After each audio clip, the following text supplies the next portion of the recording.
Hello friends, के S R Karan Singh Rathore के YouTube channel पर आपका हार्दिक स्वागत है। इन 10 कारणों से इनकम टैक्स डिपार्टमेंट बेच सकता है नोटिस। आज के टाइम में इनकम टैक्स डिपार्टमेंट की तरफ से कुछ भी लेटर्स या मेल आता है तो हर कोई घबरा जाता है कि इनकम टैक्स डिपार्टमेंट की तरफ से ये मेल क्यों आया हुआ है या फिर ये नोटिस क्यों आई हुई है। तो आज हम इस वीडियो में जानते हैं कि किन कारणों से इनकम टैक्स डिपार्टमेंट आपको नोटिस भेज सकता है और हमें क्या-क्या सावधानियां रखनी है। Number 1, income tax return file करने में देरी। एवरी ईयर आपको इनकम टैक्स रिटर्न फाइल करने की एक लास्ट डेट होती है। जैसे फॉर एग्जांपल फाइनेंशियल ईयर 1920 की जो लास्ट डेट थी वो 31 मार्च 2021 थी।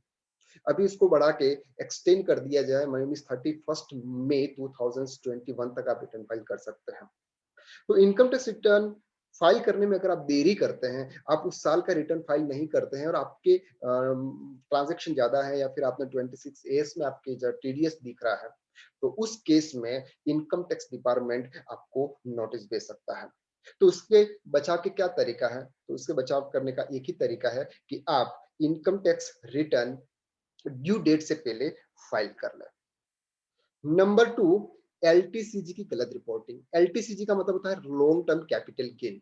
जब हम किसी शेयर में इन्वेस्टमेंट करते हैं तो शेयर में इन्वेस्ट करने पर हमें लॉन्ग टर्म कैपिटल गेन लगता है, लेकिन बहुत सारे टैक्स पेयर शेयर की सही तरह से जानकारी नहीं देते हैं इनकम टैक्स डिपार्टमेंट को, लेकिन इनकम टैक्स डिपार्टमेंट में आपकी सभी इंफॉर्मेशन होती है।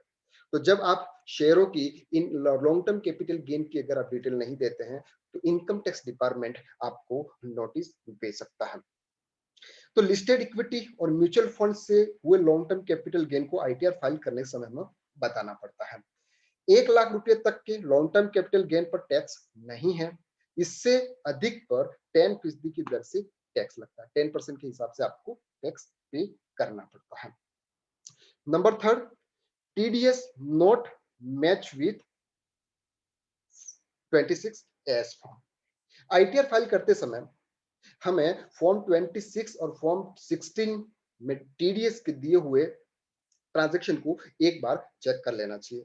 फॉर्म 26 और फॉर्म 16 के अंदर 26 एस और फॉर्म 16 के अंदर हमारा डिफरेंस नहीं होना चाहिए।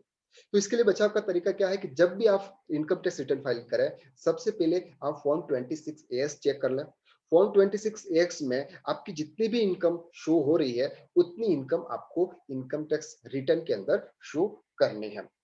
तो वहां पर आपको ये चीज बहुत ही ध्यान रखनी है। नंबर 4, सही इनकम का खुलासा ना करना। सही इनकम का खुलासा ना करने का मतलब बैंक, कंपनी, रेंट या म्यूचुअल फंड एक्सचेंज आदि से अगर आपको अलग अलग इनकम हो रही है तो इस सभी इनकम को आपको इनकम टैक्स रिटर्न के अंदर शो करना पड़ता है। अगर आप इनकम छुपाते हैं तो आपको सेक्शन 139 सबसेक्शन 9 या 143 सबसेक्शन 1 के तहत आपको नोटिस भेजा जा सकता है।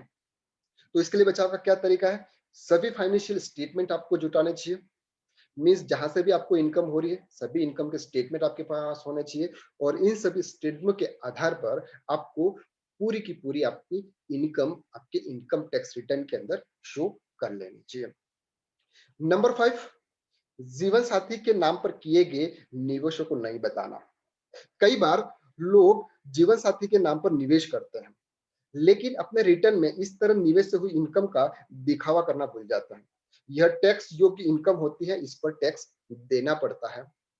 इसलिए आपको रिटर्न फाइल करते समय अगर आपने आपके जीवन साथी, आपके लाइफ पार्टनर के नाम पे अगर आपने कोई इन्वेस्ट किया हुआ है तो आपको आपकी रिटर्न के अंदर उसे भी शो करना है।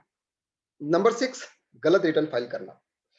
राइट रिटर्न फाइल करने में भी यह हमें गलत माना जाता है कि अगर आपने गलत रिटर्न फाइल कर लिया है, जैसे आईटीआर 1, आईटीआर 3, आईटीआर 4, आईटीआर 2 जैसे होते हैं। जैसे सैलरी पर्सन को आईटीआर 1 फाइल करना होता है, लेकिन अगर आपने कुछ गलत रिटर्न फाइल कर लिया, आपकी इनकम के आधार पर अगर आपने रिटर्न फाइल नहीं किया हुआ है तो इनकम टैक्स डिपार्टमेंट आपको नोटिस दे सकता है। नंबर 7, नंबर 7 है आपका बहुत अधिक मूल्य के ट्रांजैक्शन करना। यहाँ पर थोड़ा सा गलत हो गया। बहुत अधिक मूल्य के ट्रांजैक्शन करना। बहुत अल्लू मूल्य के ट्रांजैक्शन करने का मतलब किसी फाइनेंशियल ईयर में आपने बहुत सारे ट्रांजैक्शन कर लिए हैं, लेकिन आपने रिटर्न फाइल नहीं किया हुआ है। तो इस केस में इनकम टैक्स डिपार्टमेंट आपको नोटिस भेज सकता है कि आपके ट्रांजैक्शन बहुत ज्यादा है लेकिन आपने रिटर्न फाइल नहीं किया हुआ है। नंबर 8, स्क्रूटनी के लिए आपका रिटर्न चुने जाने पर।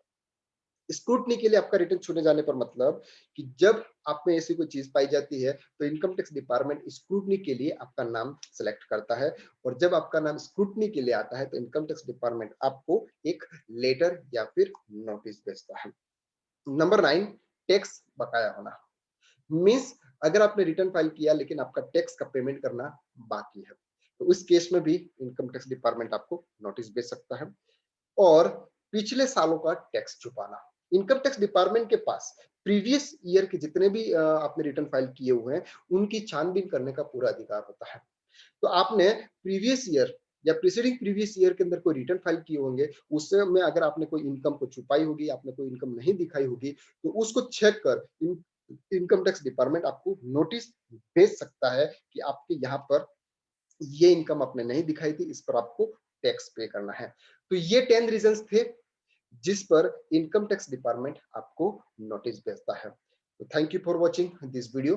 अगर आपने हमारे चैनल को सब्सक्राइब नहीं किया हुआ है तो रेड बटन पर क्लिक कर इस चैनल को सब्सक्राइब करें और बेल आइकन पर क्लिक जरूर करें, ताकि जैसे ही हम कोई वीडियो अपलोड करें आपको इसकी घंटी तुरंत बज जाए। Thank you so much.